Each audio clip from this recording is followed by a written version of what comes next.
प्यारे दर्शकों नमस्कार। आइए नजर डालते हैं हमारे प्यारे राज्य हरियाणा की तमाम बड़ी खबरों पर।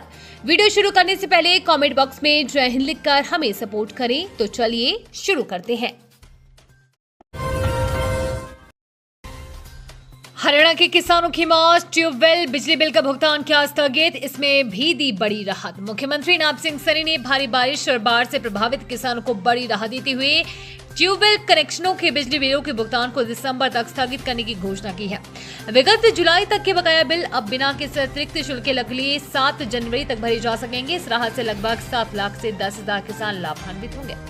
हरियाणा निवास पर बुधवार को विकास एवं पंचायत मंत्री कृष्ण लाल परमार, सहकारिता मंत्री डॉक्टर अरविंद शर्मा, सामाजिक न्याय एवं अधिकारिता मंत्री कृष्ण कुमार बेदी और विधायक रणधीर पनिहार के साथ मीडिया से बातचीत में मुख्यमंत्री ने फसली ऋण की वसूली स्थगित करने की भी घोषणा की।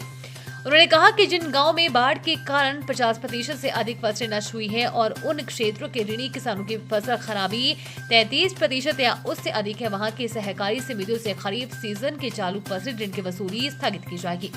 ऐसे किसानों को रबी सीजन की फसल के लिए नया फसली ऋण भी उपलब्ध कराया जाएगा। इस निर्णय से लगभग 3 लाख किसान लाभान्वित होंगे। इस अवसर पर मुख्यमंत्री ने भारी वर्षा और जल भराव से क्षतिग्रस्त मकानों, घरेलू सामान को हुए नुकसान और मृत पशुओं के लिए प्रभावित 2386 परिवारों के बैंक खातों में कुल 4,72,06,000 रुपए हस्तांतरित किए। इस भर्ती के लिए आधार कार्ड जरूरी नहीं, ज्यादा जानकारी के लिए जाने पूरी खबर। हरियाणा लोक सेवा आयोग ने स्पष्ट किया है कि सहायक जिला अटॉर्नी यानी कि एडीए भर्ती परीक्षा में उम्मीदवारों के पंजीकरण या बायोमेट्रिक सत्यापन के लिए आधार कार्ड अनिवार्य नहीं होगा। आयोग के सचिव मुकेश कुमार आहूजा ने ये जानकारी पंजाब एवं हरियाणा हाईकोर्ट में दायर हलफनामे के माध्यम से दी। यह हलफनामा मीना कुमारी की याचिका के जवाब में दायर किया गया, जिसमें आयोग के 8 अगस्त 2025 को जारी विज्ञापन संख्या 18/2025 को चुनौती दी गई थी। याचिकाकर्ता का तर्क था कि भर्ती प्रक्रिया में आधार संख्या को अनिवार्य किया गया है, जो असंवैधानिक है। आयोग ने स्पष्ट किया कि विज्ञापन में आधार का उल्लेख केवल एक विकल्प के रूप में किया गया था। परीक्षा केंद्रों पर उन सभी अभ्यर्थियों की बायोमेट्रिक उपस्थिति दर्ज होगी और केवल संदेह की स्थिति में ही पहचान की पुष्टि आधार डाटाबेस से की जाएगी। लाडो लक्ष्मी योजना, महिलाओं का खाता खोलने में सता रहा गंभीर खतरा, ये बड़ी वजह। हरियाणा में दीनदयाल लाडो लक्ष्मी योजना का लाभ उठाने के लिए बैंक खाता अनिवार्य किया गया है, लेकिन नूंह जिले की कई महिलाओं को इसमें दिक्कतों का सामना करना पड़ रहा है। लाभार्थी महिलाओं को कहना है कि बैंक अधिकारी खाता खोलने में टालमटोल कर रहे हैं।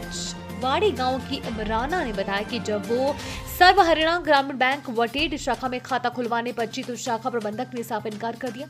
आरोप है कि साइबर ठगी के बढ़ते मामलों के चलते उच्च स्तर से खाता खोलने पर रोक की बात कही जा रही है। महिलाओं ने इस समस्या को लेकर सीएम विंडो पर शिकायत भी दर्ज कराई है। ग्रामीणों का कहना है कि यदि समय पर खाता नहीं खोले गए तो योजना का सीधा लाभ उन्हें नहीं मिल पाएगा। इस कारण योजना की पारदर्शिता और महिलाओं की आर्थिक सशक्तिकरण की मंशा प्रभावित हो रही है। उनका कहना है कि समय पर खाता नहीं खुला तो लाभ मिलने में भी देरी होगी।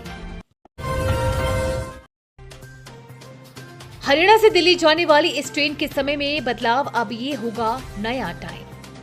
उत्तर रेलवे ने परिचालन कारणों से ट्रेन संख्या 54,310 हिस्सा दिल्ली पैसेंजर की समय सारणी में बदलाव किया है। ये संशोधन 2 अक्टूबर से लागू होगा। रेलवे अधिकारियों के अनुसार ट्रेन नंगल मुंडी स्टेशन तक पहले की ही समय सारणी पर चलेगी, लेकिन रेवाड़ी जंक्शन से दिल्ली जंक्शन के बीच आने वाले स्टेशनों पर इसका समय लगभग 25 से 30 मिनट तक बदल जाएगा। उत्तर रेलवे के मुख्य जनसंपर्क अधिकारी हिमांशु शेखर उपाध्याय ने बताया कि संशोधन के बावजूद ट्रेन दिल्ली जंक्शन पर अपने निर्धारित समय 2:05 पर ही पहुंचेगी। उन्होंने यात्रियों से अनुरोध किया है कि वे यात्रा से पहले नई समय सारणी की जानकारी अवश्य लें, ताकि किसी भी प्रकार की असुविधा से बचा जा सके। आरटीआई पर हरियाणा सरकार सख्त, शिकायत नहीं लेने वाले अधिकारियों पर होगी कड़ी कार्यवाही। हरियाणा सरकार ने सूचना का अधिकार अधिनियम 2005 को लेकर बड़ा कदम उठाया है। राज्य में कार्यरत सभी राज्य जन सूचना अधिकारियों को निर्देश दिए गए हैं कि वे मुख्य सचिव कार्यालय के आरटीआई प्रकोष्ठ से भेजे गए सभी आवेदनों को बिना किसी हिचकिचाहट के स्वीकार करें। सरकार ने साफ चेतावनी दी है कि लापरवाही या असहयोग की स्थिति में संबंधित अधिकारी पर सख्त कार्रवाई होगी। मुख्य सचिव कार्यालय में गठित आरटीआई प्रकोष्ठ का दायित्व है कि मुख्य सचिव को संबोधित सभी आवेदनों की जांच कर उन्हें उचित विभाग अधिकारी तक पहुंचाया जाए। लेकिन हाल ही में शिकायतें सामने आई कि कुछ एसपीआईओ ऐसे आवेदनों को लेने से मना कर रही हैं, जिससे आवेदकों के अधिकार प्रभावित हो रहे हैं। मुख्य सचिव ने पत्र जारी कर स्पष्ट कहा कि यदि किसी अधिकारी के पास एक ऐसा आवेदन पहुंचता है जो उसके अधिकार क्षेत्र से बाहर है तो वो इसे सीधे संबंधित अधिकारी को भेजने का जिम्मेदार होगा। किसी भी स्थिति में आवेदन को प्रकोष्ठ को लौटाना अनुमति योग्य नहीं होगा। सचिव ने यह भी कहा कि यदि किसी एसपीआईओ के खिलाफ सूचना आयोग प्रतिकूल टिप्पणी करता है या दंड लगाता है तो उसकी पूरी जिम्मेदारी स्वयं अधिकारी की होगी। भविष्य में यदि कोई अधिकारी आवेदन स्वीकारने से इनकार करता है तो उसके विरुद्ध आरटीआई अधिनियम की धारा 20 के तहत दंडात्मक कार्रवाई की जाएगी। जन्म के कुछ देर बाद ही नवजात को कूड़े में फेंका, बच्चे की मौत। यमुनानगर में नवमी के दिन एक दिल दिला देने वाली घटना सामने आई। रेलवे फ्लाईओवर के पास कूड़े के ढेर पर एक नवजात बच्ची मृत अवस्था में मिली। बताया जा रहा है कि बच्ची का जन्म करीब 14 घंटे पहले हुआ था और जन्म लेते ही उसे बेरहमी से कूड़े में फेंक दिया गया। स्थानीय लोगों ने जब नवजात को देखा तो तुरंत पुलिस को सूचना दी। पुलिस मौके पर पहुंची लेकिन तब तक बच्ची की मौत हो चुकी थी। इसके बाद शव को पोस्टमार्टम के लिए सिविल अस्पताल भेज दिया गया।